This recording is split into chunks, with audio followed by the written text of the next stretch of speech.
This video is made possible by the lovely people over on my Patreon. If you're interested in supporting the channel or you want to get your hands on some awesome high quality STLs, then please visit patreon.com/Will at Heroic Studios.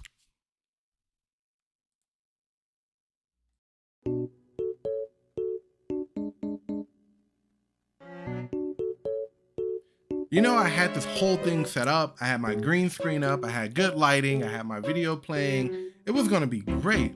But then the moment I decided to move all of my files over to my computer, that file in particular decided that it wanted to become corrupted. So here's me doing my intro without my beautiful face on a voiceover, introducing the next video that I'm doing for you guys is the Master Sword build. Now, I've been planning this thing for a while. I've had the file for a while. I actually did it way back in the day, but the blade did not come out as well, and I did not have a fully colored hilt, so I decided to junk that and start over. So in this video, I'm going to be going over how I got the Master blade as shiny, as flawless as I possibly could, and I'm going to show you exactly how to do it for your next build. But before we get started, guys, I'm trying to get to 5,000 subscribers. I'm really going to be going hard on YouTube for the foreseeable future. There's a lot more build videos, a lot more tutorials, a lot more cool stuff to print and all that fun stuff. So go ahead, please like and subscribe. It does help the channel out immensely. And of course, let me know in the comments what kind of methods you guys use when it comes to making your props. Also, I am about 10 patrons shy of 100 Patreon members. So if you guys are looking for some awesome files to get, to print, to kind of follow along with me as I do these videos, because I will be doing some of my own files and their builds to help you guys out, visit patreon.com/Will at Heroic Studios. Those are the plugs. That's all I got for you guys. Let's get started on this video.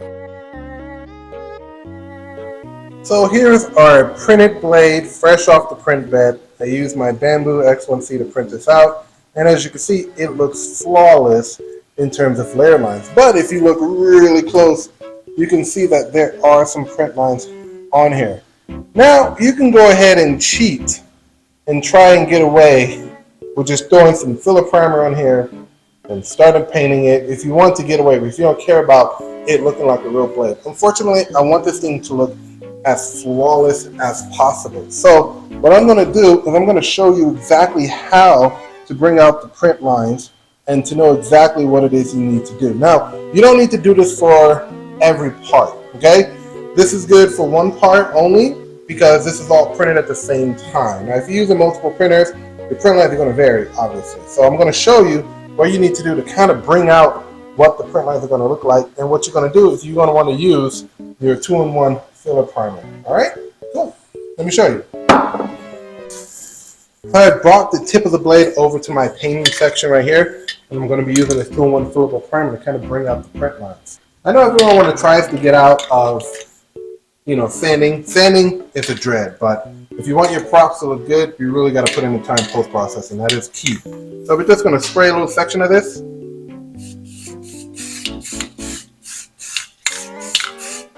And you can already see some of the print lines starting to come out on that. So, yes, this needs to be sanded, but the rest of it is actually pretty dang smooth. So just let it sit here for a second, let it check out, and then we'll come back to it about 20 minutes after it's dry and see where all the print lines are and see what depth of sanding we're going to need to do. So here are all the things that we are going to be using for this project, and I'm going to go through each one to kind of show you what it is and why you need it. First off, we have our 2-in-1 filler primer.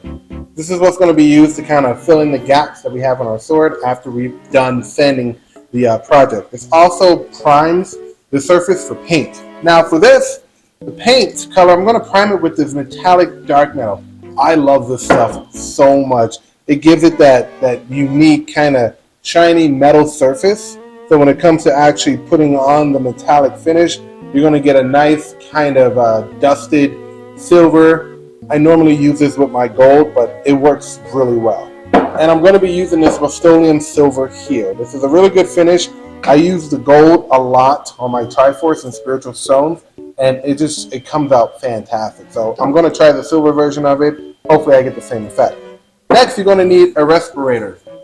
This is my old respirator. As you can see, the straps have snapped. But you do want to get a respirator because we are going to be dealing with fine particles as well as spray painting and sanding. And you don't want to be breathing that stuff in. If you're going to be working with Bondo, it is highly, highly recommended that you do get one of these respirators. I went out to Lowe's just now and got a new respirator, a little bit more high tech than my old one. This was $30. So there you go.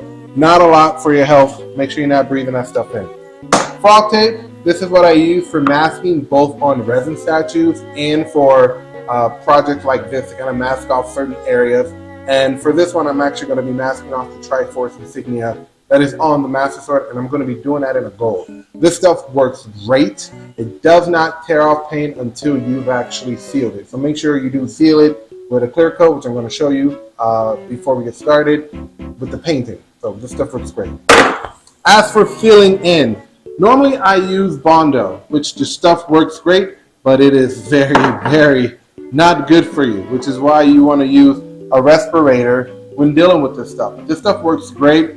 Sadly though, the stuff is getting a little bit more expensive, and as I've stated before, it's not very good for your health if you decide to kind of sand all this stuff down without using a respirator. So we're actually going to be using this wood filler to fill in the seams and the gaps on the blade after we've glued it together.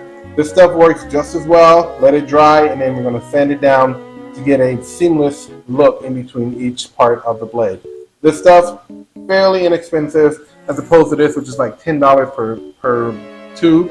And I think people use this stuff on an entire helmet just to smooth it out. You can do that if you want. This stuff is really expensive though. This stuff, a little less inexpensive, takes a bit more sanding though, so just make sure you are aware of that. Gotta shake it up a bit. I think this stuff is really old. I may need to go get some more of it. Last but not least, we got our glue and we have our sandpaper. Sandpaper needed. Let's get various grits. I use about 150 grit to kind of get this stuff down to the level that I want, and then kind of smooth it out with a higher grit, and maybe do some wet sanding with a higher grit sandpaper right here. And then the super glue. This is my go-to super glue that I use on everything. It dries immediately and it works great. So make sure that you are using whatever glue you want. This is my go-to stuff right here. So here's all the stuff that we're going to be using for this project, and we're going to get started working with the blade. So this is all what you can pretty much see. Now there aren't a lot of print lines that are visible. The photo primer actually kind of covers up a lot of that stuff, but some print lines are very obvious that you don't really see it. So just to be safe, I'm going to go ahead and just sand. I'm going to sand down and do each of these parts as best as possible, and then I'm going to use this filler primer here to actually fill in the gaps. Yep, these parts are looking really good. Now keep in mind, this was just one over sanding and throwing some filler primer on it.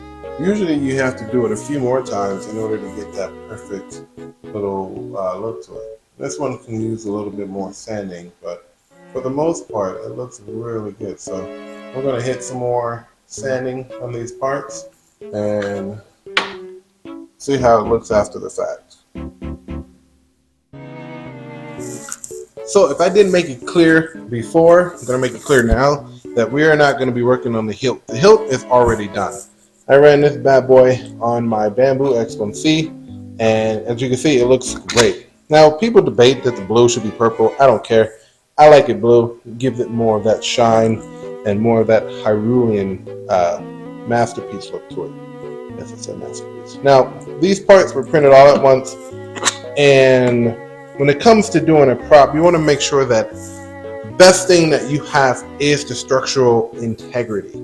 When you have a prop, mainly a sword, and you're holding it, whether it be with one hand or two, you want to make sure that it feels firm. You want to make sure that it feels secure. You don't want to hear any like light snapping or anything like that with the blade. Now, the previous Master Sword that I made had this issue with it because the way that this is designed is to have it work with two dowels, which are little peg-like wooden pieces that fit here, and then a central metal rod that goes through the central blade all the way down into the hilt and then stops at the pommel.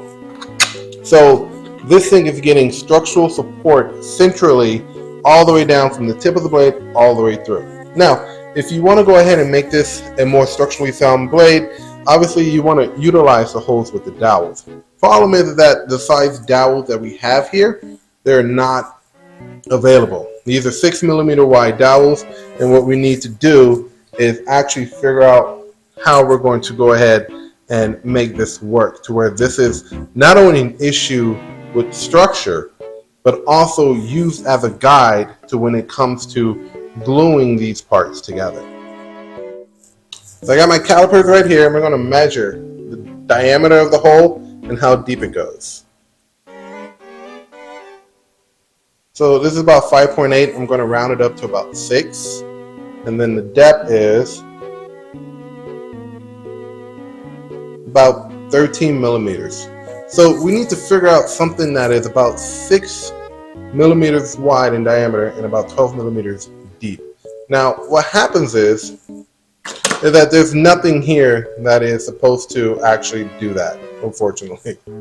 So what I'm actually going to do is I'm going to design these dowels myself in Fusion. I'm actually going to make them about, let's see, I'm actually going to make them about 5.5 millimeters in diameter and about 12 millimeters length. But keep in mind that the other pieces of the sword are supposed to connect here. So you got 12 millimeters going that way. You will probably also have 12 millimeters going the other way. So this thing needs to be about about an inch long in order for this to actually work.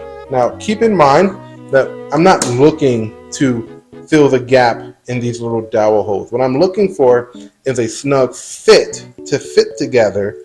So when it comes time for us to glue this in place, this is a single piece and everything lines up accordingly. Okay, because we're doing a sword, you need a jig or something in order to make this work. But if you go ahead and make these dowels, make them nice and snug, when you put them together, the thing is going to feel and look as though it is a real sword, and you're not going to have any issues aligning up the pieces here. The structure is going to come from that central metal rod that I have in my old sword that's going to go through the entire blade and all the way down into the hilt of the blade. So everything here in terms of structure is great. I just need to go into Fusion and make these little dowels, print them out, and we should be good. So here are the little dowels that I had designed and printed on my Incremate. We're going to see how snug they are in this. They're a little loose, not as much as I would like, but they do the job of guiding in the blade to where it is aligned, which is what I wanted. We put 2 and 2 in there, put these together. You can go ahead and glue these parts together, clamp it down until it dries, and make sure you have a straight enough blade. So now that we got everything all painted up, we're going to start assembling the blades along with the metal rod. Now this metal rod is something simple that you get from Lowe's or Home Depot, and this is what's going to be sitting in that central hole of the blade, and it's going to go all the way through to the top. Now if it's shorter, if it's longer, you may need to supplement with some longer wooden dowels, which is what I have, and I may have to do that. But for the most part, this will give your sword, your blade, a very good structural support. And the way I'm going to hold everything into place is I'm going to use this clamp, kind of clamp down on everything. Structural part in place if you want. I think I'm going to do that just to further help guide all of the individual blades into place. So make sure everything is straight when you do lock it in, and then we're going to clamp it down once the glue is set on there. Next, we're going to take our clamp and we are just going to clamp it. Not only will this keep it set, it'll also keep it at the right angle as the glue is resting overnight. All right, put our glue on.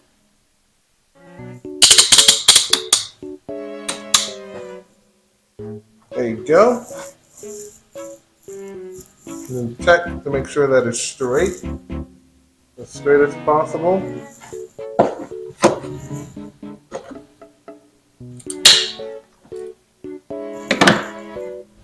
That's the worst part about putting blades together. Alright, so it looks like our blade is fully set here. So I'm going to remove the clamps here.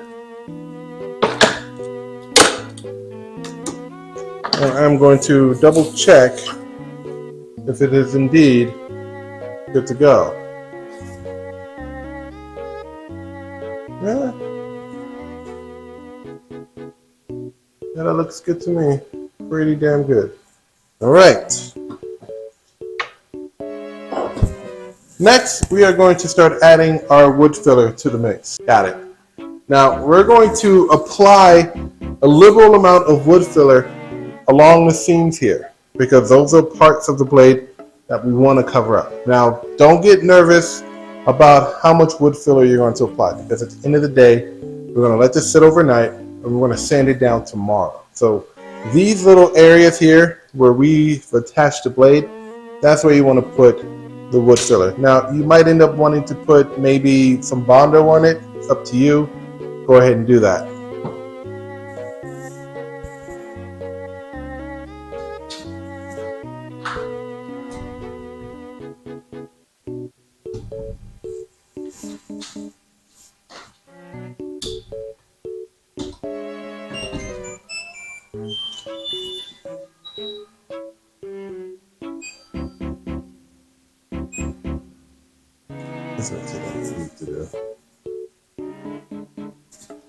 Alright, so if you got yourself a little spatula or something, we're going to be using that. And we're going to use both hands. We don't want to overstress these sections because it will break. Alright, and we don't want that. Seems like the glue did its job. Seems like the dowels did its job. So we're going to sit here and we're going to apply as much wood filler here. And make sure you get over in the edges here where you see that little crack, that little separation there. And make sure you get as much wood filler into those little nubs as possible.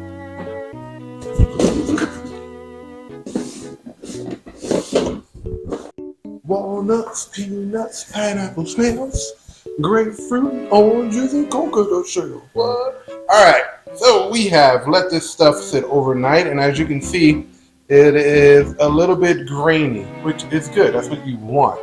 Problem is that if you're using sandpaper, you're going to be at this for a while. So I'm actually going to be using a Dremel to kind of get at more of the more coarse stuff here, and then go over it by hand with some sandpaper and smooth this bad boy out. And then when we're done with that, I'm going to hit it with more filler primer, and then we're going to smooth it out again, and then hopefully by that point we'll be ready for some actual paint.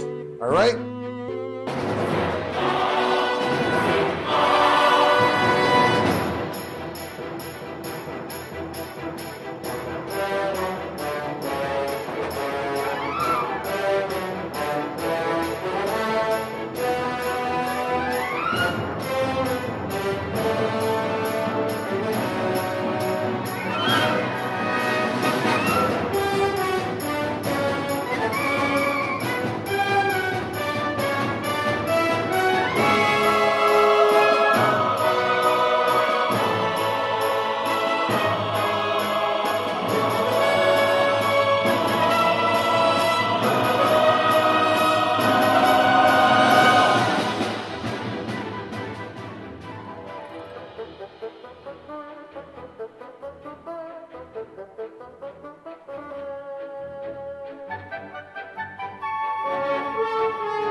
So as you saw, this entire process of getting this thing smoothed out and looking really good takes a lot of work. I went to 3 different grits of sandpaper. I started off at 100, moved to 150, did a 220, and then I did a wet sanding at 800 grit with this little bottle of water. When that was done, I washed it off again, and I just hit it with some more filler primer. As you can see, it looks really good. There are some still small imperfections that I can see, but I'm not really going to worry about that right now. Now what we want to do is we want to get that shiny surface. So when we hit this with the metallic color, with the silver and the dark metal that I bought, this thing is actually going to show some sort of reflection. All right. Now with that, I'm going to be wet sanding it again with this 800 grit sandpaper, along with this bottle of water. Now, just a real light coat, spray it on there, sand it out, let it show, all right? And then at that point, I think we're gonna be ready for some paint, all right?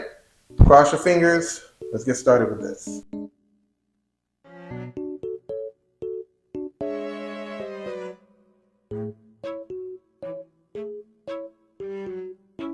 So what we're gonna do is we're gonna start off with this Krylon, this metallic dark metal, and that's gonna kind of give it that dark metal kind of look as a base coat.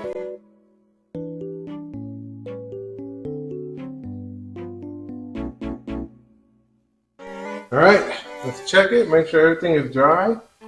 Everything feels pretty solid. So now we're gonna add this Rust-Oleum silver, and that should give it that dirty kind of silver metallic look that I'm looking for. Now, most times, sorry, that hurt your ears.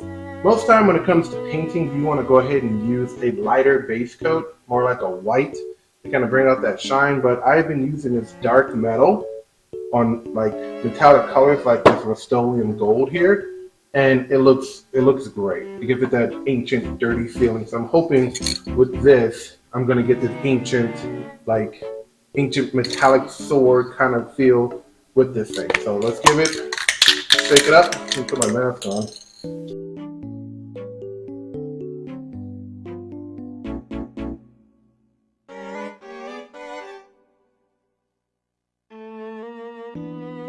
So while the blade is drying, I want to talk to you guys about the clear coat. Clear coating is something that you want to do always when you're done painting whatever it is you're painting. This is also a good idea. It's called sealing, which is what you use to clear coat, the proper term for it. If you're going to do any kind of masking, like maybe doing the masking on the Triforce, you want to seal it first before you start using frog tape or painter's tape to start masking off areas so you can paint the Triforce or whatever part you're trying to paint. That's because the moment you peel that tape off, the paint is going to go with it. So you always want to seal before you do masking. In this case, we want to seal the blade up because we're pretty much done. We want to make this look good. We want to make it look great. This 2X clear gloss is what's going to make this look absolutely stunning at the end of the day. Give it a nice little sheen and make it look good. Now, be careful, because rule of thumb is that you want to match the clear coat brand with the brand that you use for the paint. We use a Rust-Oleum silver, which is what this is. We're using a Rust-Oleum clear coat 2K gloss, which is what this is. So this should not dull them out. I'm hoping that doesn't work. And if it does, you can always just cut over it with another layer of this stuff right here. To kind of finish it off, and just be very careful with your blade if you're going to display it or use it as a cosplay product. Just be super careful. But usually you want to go with the brand of clear coat. That is the brand of paint that you use on your stuff. So we're going to be using this, and I use them on a lot of clear resin prints, and it makes them look like jewels. Like if you're using a clear green or clear blue or clear red, gives this a nice little spray over it, and it's going to look like straight glass. So let's go ahead and throw this on it.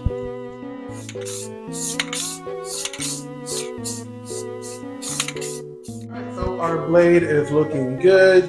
There are some slight minor issues with it, but for the most part, I like it. I'm really happy with how it turned out. If you ever have any mistakes or if you see any like imperfections, just call it battle damage. So I'm just going to call this slightly battle damage, but that is the whole process when it comes to post-processing props and getting it to look like, you know, where you see it in anime or movies and stuff like that. So that is that. The last thing we have to do is simply attach the hilt to it, and I just drop my peg. So we're going to do that, set in the glue, and we are going to finally have ourselves a pretty decent master sword. All right, here we go, the final set. We have our pegs in there. I just actually glued them into place, so all we need to do is get some glue. Make sure you get every single flat surface as you can, the place where the blade is going to be making contact. Now, I've already inserted the rod here, so we're good to go. So now, for the music.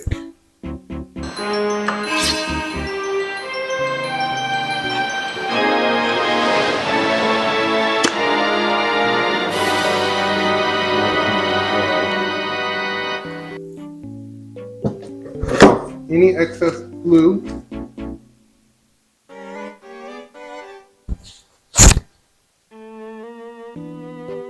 That's so. And there you have it. So, how do I feel about this master sword? Ecstatic. I feel really good about how it came out, how it looks. It feels balanced. It doesn't feel like the blade is being stressed here. It doesn't feel like the handle is being stressed when you tilt it like that. It looks really good. It feels really good. And I'm actually really happy. And this is an improvement over my original one that I probably didn't take pictures of. And if I did, you're seeing it right now on the screen. Colored hilt with my Bamboo Lab, printed blade on everything else. Bamboo Lab, printed, sanded. And it's been a while since I did a sanding project, but this, I can get behind it. This looks really good. I dig it. I like it. And it is going up in my office somewhere. So, and that's going to do it for this build. I had a lot of fun doing it. It's been a while since I've actually did the nitty-gritty sanding and painting and filling in with filler and Bondo. First time I've actually used wood filler too, so that was actually pretty neat little trick that's not as toxic as Bondo, even though I ended up having to use Bondo later on because I ran out of wood filler. But I'm going to be doing more props. I got a whole bunch of stuff printing right now, both that are from me and from other creators, and I just want to get into a zone of doing more of these props and actually putting them up in my room and in my office and having them, because when you're done with a prop, it's just like, yo, I made that. I made this. Of course, I'm going to do the healing shield. I don't know if I'm going to do the whole 9 yards of getting it sanded and all that stuff. I might just do it on my bamboo, get it in color, put it together, and bam, there's my shield. But if you guys like this video, once again, like and subscribe. Trying to get to 5,000 subscribers before the end of the year. And if you're willing to support me financially, not just giving me money, you guys get some cool STL that you can 3D print on your own. Check out my Patreon, patreon.com/Will at Heroic Studios. I am about 10 patrons shy of 100. And again, I want to get to that 100 Patreon milestone before the end of the year. And it's not just like you get to 100 patrons. There's going to be a huge reward release at 100 patrons. I got a Dark Edition staff with an LED orb in it. I got Great Saiyaman helmet. I got this cool Tokatsu Omnimon style helmet, as well as this great Flame Blade, which is also from Breath of the Wild and Tears of the Kingdom. So, comes with LEDs too, so you can hook that up just like my Frost Blade that I did. So, that's it for the video. Thank you guys for watching. I hope you guys do enjoy it, and I'll be back very, very, very soon with another build video. So, toodles.